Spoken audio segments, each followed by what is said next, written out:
솔로몬 왕은 모든 세계 사람들이 모르는 사람이 없을 것입니다. 하나님이 그를 사랑하셔서 솔로몬 평강이라고 하는 이름을 주셨고, 그 이름에 걸맞는 하나님의 은혜와 축복이 그에게 있었던 사실을 우리는 일찍이 잘 알고 있습니다. 솔로몬이 처음에, 솔로몬은 다윗의 밧세바의 둘째 아들로 태어났는데, 그 첫째 아들은 하나님께서 죽게 하셨지요. 그리고 그가 태어나자 하나님이 다른 이름 하나를 더해 주셨는데, 여디디아라는 아들의 이름을 솔로몬의 이름으로 주셨습니다. 그래서 여디디아라는 말은 내가 그를 사랑하노라, 그런 뜻이었습니다.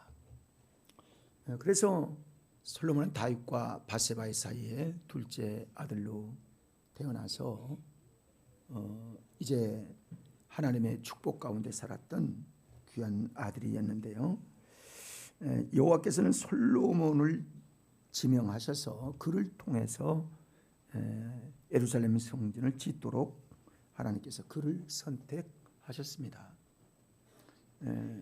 그리고 그의 뜻대로, 그의 이름대로 40년 동안 이스라엘을 다스리는 가장 번영한 시대에 자기 아버지가 정치적인 안정, 군사적인 안정, 그리고 모든 땅의 넓이, 그리고 모든 주변 사람들로부터 완전한 정치적, 군사적, 그리고 경제적인 안정을 이루는 그 후임자로 솔로몬이 태어났고, 그리고 40년 동안 그 축복의 대물림이 솔로몬에게 이루어졌던 것들이 이스라엘에 있어서 가장 그 80년, 다윗 40년, 솔로몬 40년, 이 80년 동안이 이스라엘에게 있어서는 황금기와 같은 그런 엄청난 축복의 때를 하나님이 그에게 허락하여 주셨습니다.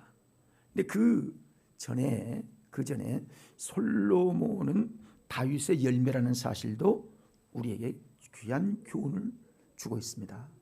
그러니까 다윗의 그 신실함이 열매가 되어서, 그게 나무가 되어서, 그 나무에서 사과나무에서 좋은 사과가 열리듯이 축복의 그루에서, 나무에서 축복의 열매가 맺힌 이 솔로몬의 축복이 그 다음 때에서 일어났던 역사들을 우리가 이스라엘의 역사 가운데 알게 되어집니다. 그런데 솔로몬의 그 환경과 그가 왕으로 즉위되기까지는 그냥 그 아무렇게나 이렇게 이루어진 것이 아니었죠.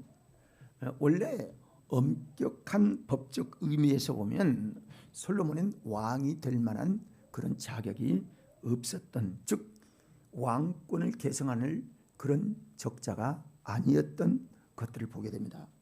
왜냐하면 그때에 가장 장자인 사람이 이미 있었고, 그 장자를 통해서 이제 왕위가 계승되어지는 그 부분들이 아직 확립이 되어지지 않을 때에 이루어진 일이기 때문에 솔로몬이 왕이 되었지, 일반 모든 사람들 또는 다른 나라는 이미 장자를 통해서 왕세자가 되고, 왕세자가 왕이 되는 것이 일반적인 모든 나라에서 있어진 계승, 왕의 계승이었습니다.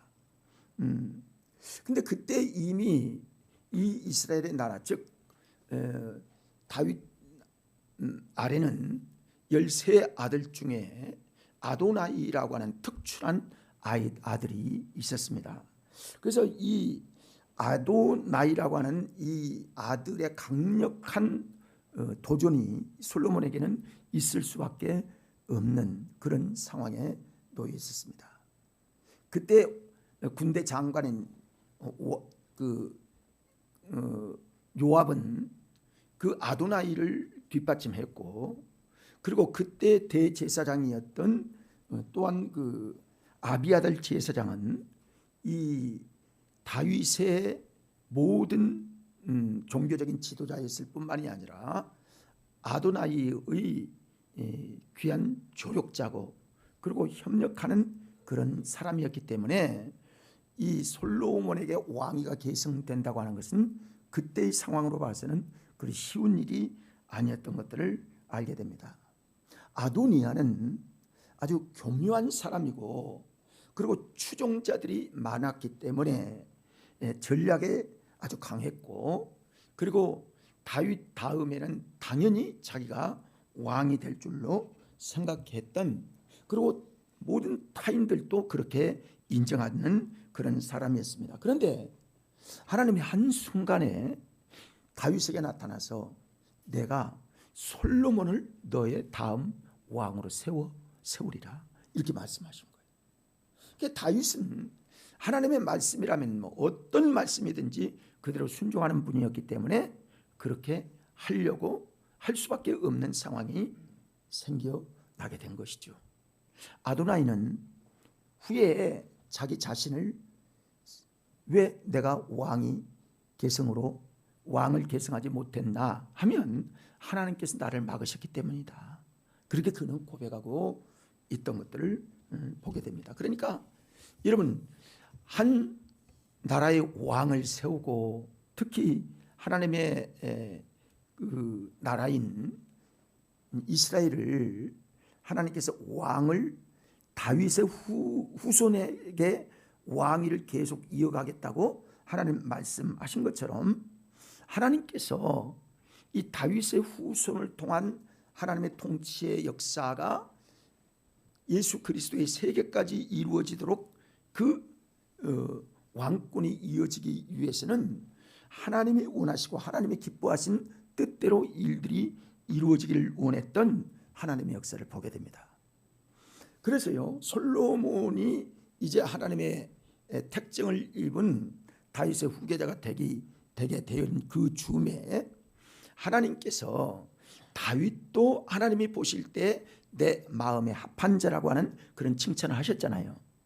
그러니까 하나님의 마음에 합한 자를 하나님이 세우셔서 그에게 하나님의 나라의 통치를 이루기를 원하셨던 하나님의 역사를 보게 되지요. 그래 왜? 하나님이 세우신 나라이기 때문에 하나님의 통치를 이루기 위해서는 하나님의 영성이 있고 하나님이 원하시는 사람을 통해서 하나님의 통치가 이루어지기를 원하시는 하나님의 뜻이 있었기 때문입니다. 근데 이제 솔로몬이 하나님의 마음에 합한 자의 제2대의 왕으로 세워졌고 사울을 폐하시고 사울을 세우신 하나님의 마음이 내가 후회한다.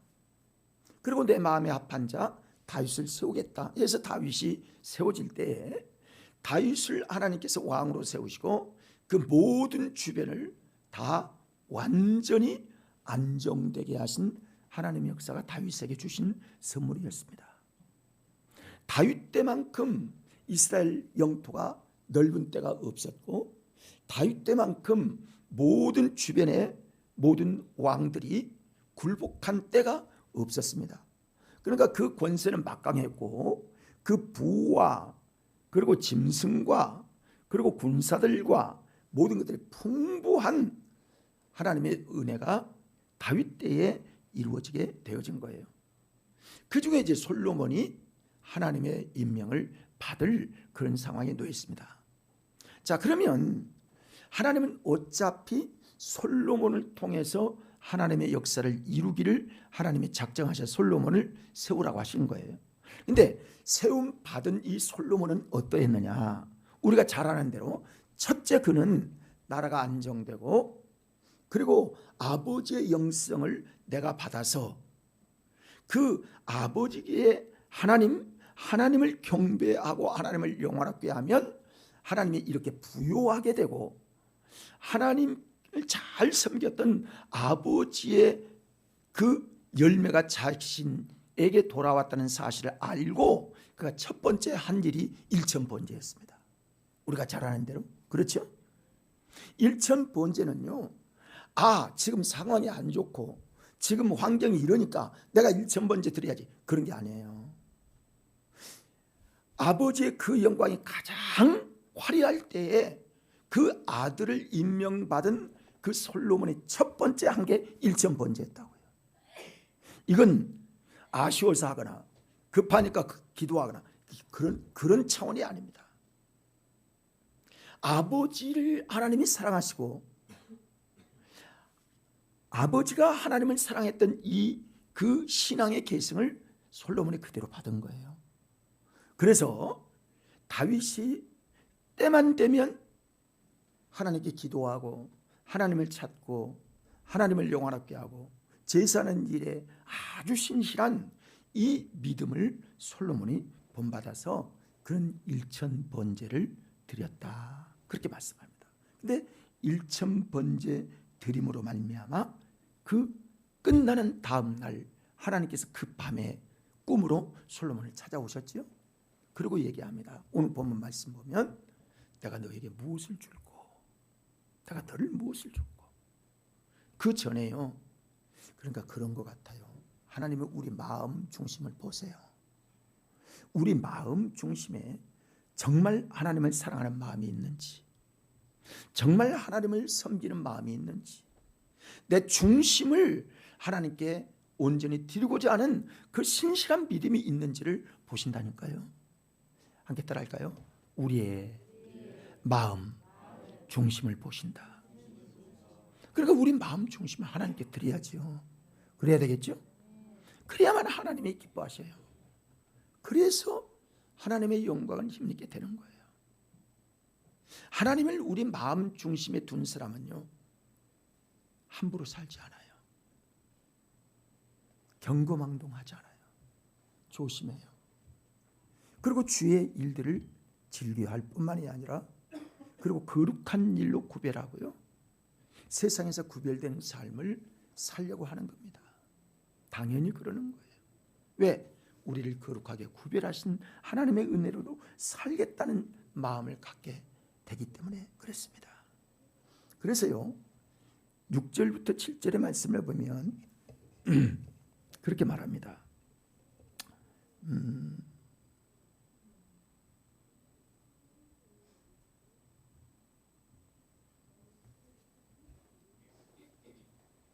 솔로몬이 6절을 보면 솔로몬이 이르되 주의 종 내 아버지 다윗이 성실과 공의와 정직한 마음으로 주와 함께 주 앞에서 행함으로 주께서 그에게 큰 은혜를 베푸셨고 주께서 또 그를 위하여 이 큰 은혜를 항상 주사 오늘과 같이 그의 자리에 앉을 아들을 그에게 주셨나이다. 그러니까 이게 아버지의 그 신실함이 솔로몬에게 그렇게 임하게 되었던 것들을 알게 되는 것이죠. 그리고 종은 작은 아이라 출입할 줄을 알지 못합니다. 그렇게 말하면서 하나님 앞에 이 백성을 재판할 수 있는 잘 듣는 귀를 주시고 나에게 지혜를 주십시오. 여러분, 잘 듣는 거는요, 사람들의 말을 잘 들어보면 그 사람 중심에 무엇이 있는가 아는 거죠. 그렇죠? 이게 굉장히 중요한 일이에요. 말만 잘한다고요? 안 되는 거예요. 잘 들어. 여러분, 상담에서 제일 중요한 게 뭐예요? 듣는 거예요. 상대방의 말을 들어주는 거예요. 공감해주고 들어주고, 그리고 그 속에서 그 마음속에 무엇가 있고 어떤 문제가 있는지를 판단하고 그리고 돕는 게 상담자의 역할이 된 것처럼 이 솔로몬은 그 우둔한 백성들의 올바른 판단, 올바른 재판 해야 된다는 거예요. 여러분, 세상에서 잘못된 재판들이 얼마나 많습니까? 돈이 많으면 뭐 좋은 변호사 사서 죄가 없는 것처럼 정치권에서 그런 일들이 한두 번 일어난 게 아니에요.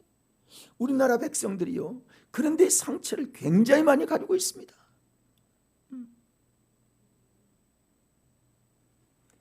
유전, 무죄, 그리고 무전, 유죄라는 말은 우리가 뭐 일상적으로 알고 있는 거예요.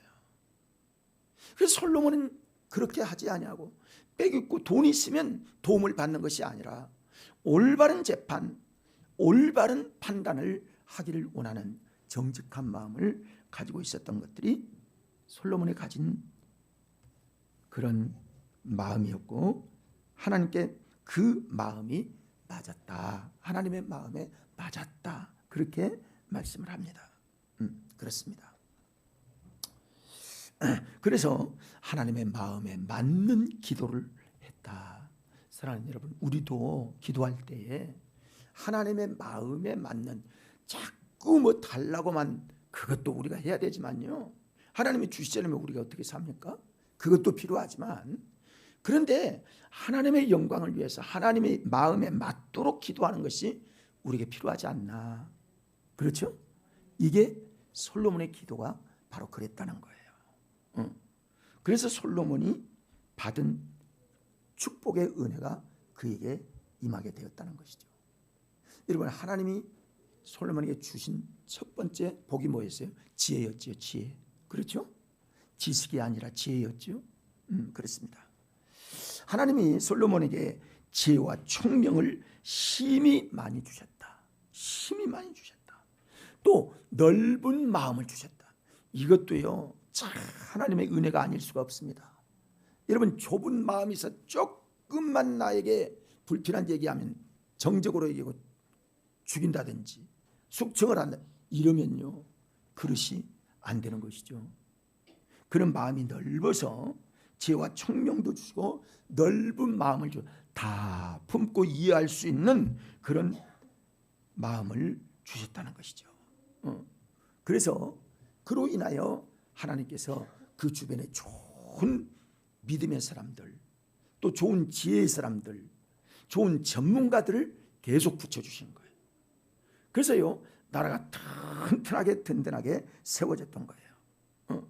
그래서 성경을 보면요, 솔로몬의 지혜가 동양의 어떤 사람의 지혜와 애굽의 모든 지혜보다 훨씬 나은 지혜의 사람으로 하나님께서 만드셨다. 그래서 네 전에 모든 사람들보다 네 지혜가 최고일 것이고 앞으로 그런 지혜를 가진 사람이 나오지도 못할 것이다. 최고, 세계에서는 최고의 지혜, 그런 지혜의 사람이 솔로몬이었던 것들을 보게 됩니다. 여러분, 지혜뿐만이 아니라 여러분, 지혜가 이렇게 따라오게 되니까 명예가요, 아주 자연적으로 이렇게 높아지는 것들을 봅니다. 그 중에 명예 중에 가장 큰 명예가 뭐냐면 솔로몬이 지은 성전과 그리고 예루살렘 그 건축, 성 건축, 이것이 다윗 때에 하나님 앞에 그가 성전 건축을 선을 하고 그리고 성전 건축을 원했지만은 다윗에게는 허락지 아니한 아름다운 성전 건축이 솔로몬을 통해서 이루어지게 되었던 것이죠. 그래서 하나님이 명예를 그에게 주셔서 정치적인 업적, 군사적인 업적, 땅에 크게 하는 것, 이런 것보다도 그 위대한 것이 하나님 앞에 영적인 하나님의 열매를, 아름다운 열매를 거두게 하신 이 역사가 솔로몬에게 더 명예로운 것이 아니었나, 이렇게 보게 되어지는 것입니다. 그렇습니다. 우리가 세상의 어떤 것들도 다 중요하고 좋은 것이지만은 하나님께 어떻게 우리가 하나님께 영광을, 하나님이 무엇을 기뻐하시나, 하나님이 어떤 일들을 이루시나. 그래서요, 저는 그렇게 생각해요. 사랑하는 성도 여러분이 주님의 몸된 귀한 게 충성하십시오. 이게 하나님 앞에 아름다운 영광을 주 앞에 올려드리는 거예요. 진짜 그게 그만큼 귀한 게 없어요. 우리는 하나님이 주신 것이기 때문에 하나님께 드리는 것이고, 우리에게 주신 그 마음이 있기 때문에 하나님께 하는 거 아닙니까? 여러분, 충성도 하나님이 주신 마음에서 충성을 하는 겁니다. 그러니까 하나님 앞에 최선을 다하는 이런 믿음으로 사는 삶이 우리 그리스도인들이 가져야 할 가장 귀한 복된 생각이 아닐까 하는 마음을 갖게 됩니다. 그래서 명예를 얻었다. 그리고요, 솔로몬을 가진 것 중에 정치적 안정을 누리게 되었다는 거예요. 여러분, 정치가요, 이 안정된다는 것은 나라 전체가 평안하다는 거예요. 정치가 안정되지 못해 보세요. 백성들이요, 우왕좌왕하고 갈팡질팡하고 갈등이 보통 갈등이 아니에요. 정치 갈등이, 백성들의 갈등이 있고, 지역 나누어지는 것도 있고, 이념이 나누어질 것도 있고, 그러는 거예요. 우리나라도요, 정말 자유민주주의로 한 정치 토대 안에서 한 생각만 딱 가지고 그렇게만 간다고 생각해 보세요. 여러분, 나라 진짜 우리나라 잘 될 겁니다. 평안하게 될 겁니다. 경상도, 전라도, 이거 생각지도 못할 거예요. 여러분, 여야로 인하여 받은 상처들이 백성들마다 얼마나 짜증나고 얼마나 정말 갈등이 많고, 선거 때가 가까이만 오면 그것 때문에 엄청난 스트레스를 받고, 우리 기독교인들도 반 나누어지는 이런 비극적인 현상이 왜 그럴까요? 정치적인 분립 때문에 그러는 거예요. 이 정치가 안정되는 것은요, 이렇게 중요한 겁니다. 얼마나 많은 에너지가 뺏깁니까? 얼마나 많은 상처가 있어서 서로 얘기도 하지 않잖아요. 가정의 아들과 아버지, 딸과 며느리 대화도 안 되는, 이 선거 때만 되면 대화 되지도 않고요. 얘기하기 싫은 것 얘기도 싫어하고요. 목사가 바른 길을 얘기한다고 할지라도 듣지도 않아요. 오히려 반감을 속으로 갖고요. 이렇게 되는 거예요. 이게 뭐 때문에 그러는 거예요? 이 정치가 안정되지 못하고, 그렇기 때문에 그러는 거 아닙니까? 참 안타까운 현상이 아닐 수가 없죠. 근데 정치적 안정을 솔로몬 때 누렸다, 그렇게 말합니다. 여러분, 정치적 안정을 누리는 건요, 하나님 중심으로 왕이 살고 그 중심에 가득 차 있으면 백성들은 자연적으로 거기를 따라가게 되는 겁니다. 그래서 안정이 되는 거예요. 그래서 평안이 오는 거예요. 사랑하는 여러분, 우리나라도 평안했으면 좋겠지요? 그래야 되는 겁니다. 우리 기성세대들은 6.25 이후로 어려움이 많고 또는 이런 상처들이 있고 그렇다지만, 우리 자녀들은요, 그 알지도 못할 뿐만이 아니라 좀 평안하고 그러면 얼마나 좋겠어요. 이게 계속된다고 생각하면 정말 안타까운 현실이 아닐 수가 없는 것이죠. 그런데 솔로몬은 정치하는 동안 전국이 안정되고 전쟁도 일어나지 않고 평안한 나라가 되었다. 얼마나 귀한 거예요. 그러면서도 어때요? 부귀가 세상에, 그 이스라엘에 넘치게 되었다는 거예요. 참 아름다운 일이죠. 솔로몬은 그때 아름다운 궁전을 짓고 세계 사람들이 구경할 만큼 관광지가 되었고요. 그리고 그 지혜를 한번 들으려고 많은 사람들이 사신을 보내고 그 지혜를 적어가지고 그 소리를 듣고, 어떻게 하면 당신들의 나라는 이렇게 귀한 왕이 있어서 이렇게 정치적인 안정을 이루고 그리고 세상이 평안하게 되느냐. 이야, 부럽다. 하나님이 과연 살아계신 하나님이라는 사실을 솔로몬 시대에 모든 나라들이 그걸 부러워했던 시대가 바로 솔로몬 시대였죠. 그리고 그가 지을 때 금, 은, 동, 그리고 백향목, 아주 최고의 이제 목재들을 사용해서 그 나라가 아름다운 건축을 이룸으로 말미암아, 건축이 아름답다고 해서 꼭 무슨 저거 하는 건 아니지만은, 그러나 그 당시에 최고의 성전, 최고의 궁전을 지어서 모든 세계 사람들이 부러워할 수 있는 그런 나라가 되었던 것들을 보게 됩니다. 여러분, 열왕기상 6장 5절부터 6절 말씀을 보면 그렇게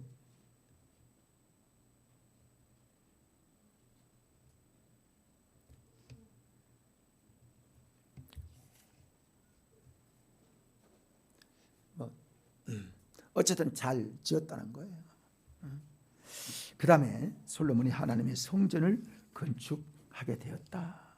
솔로몬은 왕이 된 지 4년째 되던 해에 하나님의 성전을 짓기 시작합니다. 근데 중요한 것은 솔로몬이 이미 그 성전의 식양을 받기 전에 다윗이 하나님께 간절한 마음을 가질 때에 다윗에게 먼저 그 성전 모형의 부분들을 하나님이 주셨어요. 그래서 이 솔로몬이 4년 되던 해에 하나님의 성전을 건축하게 되었는데 그 성전을 7년 동안 잘 완공을 했습니다. 그리고 하나님 앞에 봉헌을 해서 그때부터 하나님이 천막에 계셨던 법궤가 그 법궤 그대로 예루살렘 성전에 안치가 되고 그때부터 하나님의 성전에서 번제가 그쳐지지 아니하고 아침 저녁에 계속해서 제사장들을 통해서 불이 꺼지지 않는 그런 예배당, 즉 우리로 보면 그때로부터 성전 시대가 열려지게 된 거예요. 사랑하는 여러분, 우리 교회도요 새벽마다 불이 꺼지지 않는 교회가 되어지고 여러분의 기도에 불이 꺼지지 않는 은혜가 임하기를 바랍니다. 우리도 그래요. 우리 교회도요 새벽에 새벽 기도를 계속합니다. 우리는 철야를 안 하기 때문에 365일 거의 거의가 아니라 매일 하죠. 항상 새벽에 불이 켜지는 거예요. 불이 켜지는 거예요. 그래서 하나님께 영광을 돌리고 하나님의 은혜를 구하고 기도하고 이런 기도자들이 있고 하나님께 경배할 수 있는 이 은혜가 있다는 것은요 여러분 교회가 살아있다는 증거입니다. 그러는 거예요. 아이 없으면 그만이죠. 여러분 그렇지 않습니다. 저는 그렇게 생각하지 않습니다. 단 한 번도 그렇게 생각해 보지도 않았습니다. 내가 새벽을 깨우지 않고 내가 저녁에 나오지 아니하고 내가 불을 켜지 않고 혼자 기도할 수 있죠. 저는 혼자 주로 기도할 때는 불을 켜지 않고 기도하는데 그러나 여러분 하나님 앞에 예배하고 하나님께 불을 켜서 하나님을 경배하는 일이 하나님이 얼마나 기뻐하신 일이에요. 사랑하는 여러분, 여러분도 좀 참석할 수 있는 그런 은혜가 임할 수 있으면 좋겠어요. 귀한 은혜입니다. 만약에 우리 한국교회에서 새벽 기도도 끊어지고 저녁 예배도 없고 예배도 수요일은 빼먹고 주일날 하면 딱 하고 쉽지요. 그렇게 하면 어떻게 보면 목회도 쉽고요 성도도 또 편하고 그럴 수 있을 거예요. 이게 하나님이 기뻐하는 일입니까? 하나님이 원하시는 일입니까? 그게 신앙생활입니까? 우리가? 여러분 그런 생각해서는 안 됩니다. 하나님께 어떻게 하든 하나님께 공적 예배로 하나님께 영광을 돌리려고 해야 되고요. 어떻게 보면 우리가 부족하기 때문에 더 하나님을 찾아야 되는 거예요. 하나님의 은혜를 구해야 합니다. 그래서 하나님께 성전을 건축함으로 그때부터 하나님의 영광이 계속해서 타올랐다는 것이죠. 그런데 이 성전을 건축한 장소가 어디였냐면 아브라함이 이삭을 드리려고 했던 모리아산 그곳이 바로 예루살렘 성전이었습니다. 거기에 지어진 거예요. 참 의미가 있는 장소이겠습니다. 그래서 성전의 구조를 여호와께서 다윗에게 먼저 알려주셨어요. 역대상 29장 19절 말씀을 보면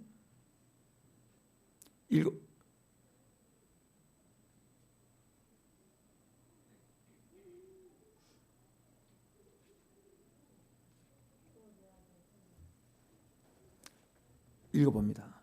또 내 아들 솔로몬에게 정직성된 마음을 주사 주의 계명과 권명과 율례를 지켜 이 모든 일을 행하게 하시고 내가 위하여 준비한 것으로 성전을 건축하게 하옵소서 하였더라.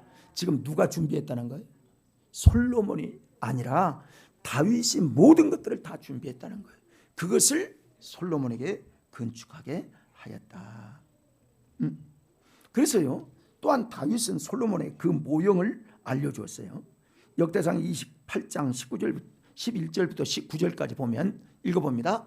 다윗이 성전의 복도와 그 집들과 그 곡강과 다락과 골방과 속죄소와 설계도를 그의 아들 솔로몬에게 주고 또 그가 영감으로 받은 모든 것 곧 여호와의 성전의 뜰과 사면의 모든 방과 하나님의 성전 곡강과 성물 곡간의 설계도를 주고 또 제사장과 레위 사람의 반열과 여호와의 성전에서 섬기는 모든 일과 여호와의 성전을 섬기는 데 쓰는 모든 그릇의 양식을 설명하고 또 모든 섬기는 데 쓰는 금 기구를 만들 금의 무게와 모든 섬기는 데에 쓰는 은기구를 만들 은의 무게를 정하고 또 금 등잔대들과 그 등잔 곧 각 등잔대와 그 등잔을 만들 금의 무게와 은 등잔대와 그 등잔을 만들 은의 무게를 각기 그 기구에 알맞게 하고 또 진설병에 각 상을 만들 금의 무게를 정하고 은상을 만들 은도 그렇게 하고 갈고리와 대접과 종지를 만들 순금과 금잔 곧 그 잔을 만들 금의 무게와 또 은잔 곧 각 잔을 만들 은의 무게를 정하고 또 양단을 쓸 순금과 또 수레 곧 금 그룹들의 설계대로 만들 금의 무게를 정해주니 이 그룹들은 날개를 펴서 여호와의 언약궤를 덮는 것이더라. 다윗이 이르되 여호와의 손이 내게 임하여 이 모든 일의 설계를 그려 나에게 알려주셨느니라. 하나님이 누구에게 먼저 알려주셨어요? 다윗에게 알려주시고 그 식양 설계도를 솔로몬에게 주어서 솔로몬이 그대로 만들게 하신 겁니다. 솔로몬은 그래서 두 아주 기술자들 올리압과 부살이라고 하는 이 두 기술자를 통해서 그들의 영감을 받아서 이 일들을 이루게 하는 거예요. 여러분 이 일들을 세밀한 그 미드라시 같은 책에 보면요 얼마나 그들에게 지혜가 임했는데요. 올리압과 부살의 두 사람이요 한 사람은 보석 만드는 일, 한 사람은 건축하는 일, 이걸 전문으로 만들어서 하는데요 하나님께 기도하면 영감이 싹 생각나서 그렇게 하게 한다는 거예요. 응? 여러분 아는 대로요 그 금촛대 일곱 금촛대 그 자리가 있잖아요. 그게 딱 금 한 달란트로 만들어라 그렇게 하신 거예요. 그러면 한 달란트를 34kg인데요 34kg의 금 가지고 어떻게 그렇게 남지도 않고 부족하지도 않게 한 달란트 34kg로 그 금 등대를 정확하게 만들었는지 이거는 하나님의 영이 감동하지 않고서 만들 수가 없다는 거예요. 기적적인 작품들이라는 거예요. 하나님께서 그렇게 지혜를 주신 거예요. 그렇습니다. 그래서 성전을 봉헌하고 하나님께 기도했다라고 말씀하고 있습니다. 정성을 다하여 성전을 건축. 열왕기상 6장 38절을 볼까요? 시작. 11째 해 불월 곧 18째 달에 그 설계와 시향대로 성전 건축이 다 끝났으니 솔로몬이 7년 동안 성전을 건축하였더라 그랬습니다. 그리고 성전을 봉헌하는 겁니다. 열왕기상 6장 38절 다시 한번 볼까요?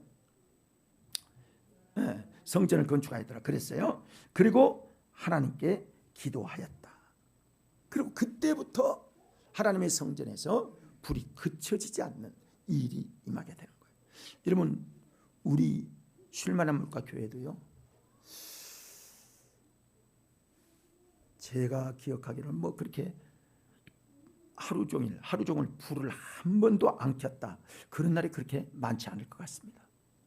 여러분 그 불이 켜진 이후로 어떤 일들을 여러분이 참석했는지는 나는 알 수는 없지만은 그러나 그러려고 했던 것. 이게 하나님이 원하시는 거니까.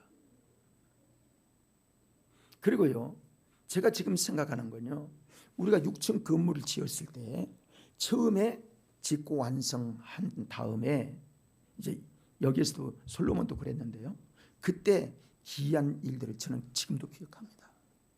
5층의 성전을 건축하고 그리고 완성이 되어진 그 다음에 갑자기 안개와 같은 것들이 이렇게 약간 자욱하게 임하게 되는 걸 볼 수 있어요. 우리 조현수 전사님도 봤겠지만은 이상하다. 이게 뭘까? 안개도 아니고 이게 뭘까? 그러다가 제가 솔로몬의 성전 건축이 된 이후로 있었던 일들을 제가 생각했습니다. 그렇구나. 뭐 구름이 가득 이건 아니에요. 그런데 이게 뭘까? 어디서 불이 났나? 왜 연기 같은 게 이렇게 났을까? 냄새도 나지 않는 거예요. 그때 그렇게 생각했습니다. 그때 우리가 더 하나님 앞에 영광 돌려서 아주 구름 같은 거 가득 했으면 얼마나 좋았을까 하는 생각이 있었습니다. 그러나 그것도 하나님께서 우리를 받으신 하나님이 기뻐하는 일들이 아니었나 하는 생각을 지금도 간직하고 있습니다. 자, 이렇게 하나님께서 솔로몬을 통해서 모든 일과 그 다음에 다윗의 열매를 솔로몬에게 따게 하셨어요. 근데 사람들이 어떻게 마음이 갈라지고 그리고 타락할 수 있는 가능성이 있는가 하면요, 마지막 장식을 잘못한 솔로몬을 통해서 우리에게 교훈해 준다는 사실을 여러분 아셔야 합니다. 그러니까 사람은요, 누구든지 방심할 사람은 없어요. 내가 신앙생활 지금 잘하고 있다? 여러분 너무 자만해서는 안 됩니다. 언제 넘어질지 몰라요. 언제 시험이 들지 모르고요, 언제 유혹받을지 아무도 모르는 거예요. 우리가 그래서 넘어질 수 있는 가능성이 있기 때문에요, 우리가 마음을 늘 하나님께 기울이지 아니하고 하나님을 사모하지 않고 기도하지 않고서는 믿음을 지킬 수가 없어요. 여러분 따라할까요? 믿음은, 다시 한번, 믿음은 지키는 것이다. 지키지 않고 우리 믿음을 도둑질해 가는 게 사탄 마귀라고요. 우리에게 믿음을 주셨어요. 이 믿음을 빼앗기지 말아야지. 이 보화 속에 감추어진 이 믿음을 빼앗기지 않아야 됩니다. 금보다 귀한 믿음이라고 우리가 찬양하고 있잖아요. 믿음을 우습게 여기는 사람들이 많이 있어요. 하찮게 생각하는 사람들이 있어요. 근데 솔로몬은 그렇게 신실한 믿음을 가진 사람, 그런 열매를 가진 사람도 그가 나중에 하나님을 멀리하고 이방 여인과 혼인을 즐겨하고 우상을 섬기는 데까지 타락했던 솔로몬의 마지막 모습을 통해서 어떤 사람도 방심할 수 없다는 사실을 여러분 우리가 교훈으로 받아야 합니다. 여러분 권세가 천하의 열왕보다 더 간 솔로몬은 그때 마음이 교만해지는 거예요. 그래서 열왕기상 10장 21절부터 23절의 말씀을 보면 읽어봅니다. 솔로몬 왕이 마시는 그릇은 다 금이요 솔로몬 나무 궁의 그릇들도 다 정금이라 은 기물이 없으니 솔로몬의 시대에 은은 귀히 여기지 아니함은 왕이 바다에 다시스 배들을 두어 히람의 배와 함께 있게 하고 그 다시스 배로 3년에 한 번씩 금과 은과 상아와 원숭이와 공작을 실어 왔음이더라. 솔로몬 왕의 재산과 지혜가 세상에 그 어느 왕보다 큰지라. 여러분 지금은요 금 구하기가 옛날보다 돈만 주면 구합니다. 그러나 고대에는요 금을 채취하는 방법도 별로 없고 어디에서 많이 나오지도 않고 세계가 다 금을 보관해서 그것이 그 나라의 어떤 힘이 되고 그럴 때가 아니었어요. 그러니까 이 금이 굉장히 귀할 때입니다. 근데 가장 귀한 금이 다시스에서 나오는데 그 다시스에서 금을 사오고 아주 계속해서 금을 가져오는 이런 역사가 임하게 되어진 것이죠. 그러니까 그 부귀와 영화가 얼마나 아주 강하였나. 그러니까 어때요? 마음이 처음에는 하나님의 은혜다, 하나님 감사합니다 하다가 그 마음이 점점 교만해지고 사람이 그 다음에는 낮아 보이는 거예요. 금 처음에 막 가져올 때요, 이야 이걸 하나님이 나에게 주셨어?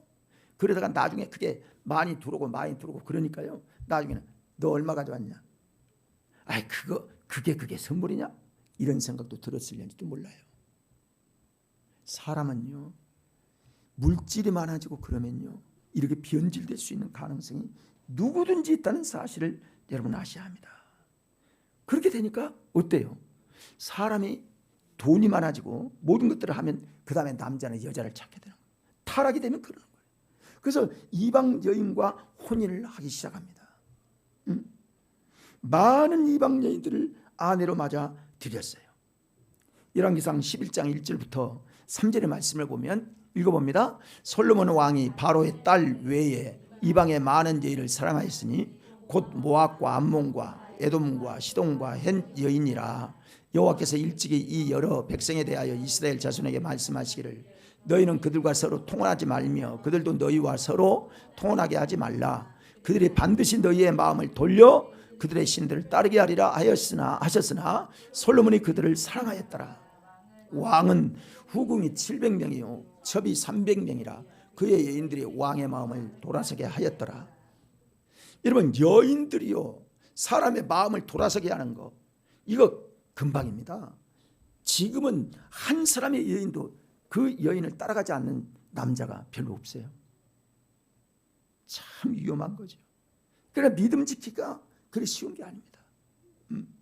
솔로몬이 거기에 넘어간 거예요. 여인에게 넘어간 거예요. 그 다음에 우상을 섬기는 지경까지 이르게 되었다라고 말씀을 합니다.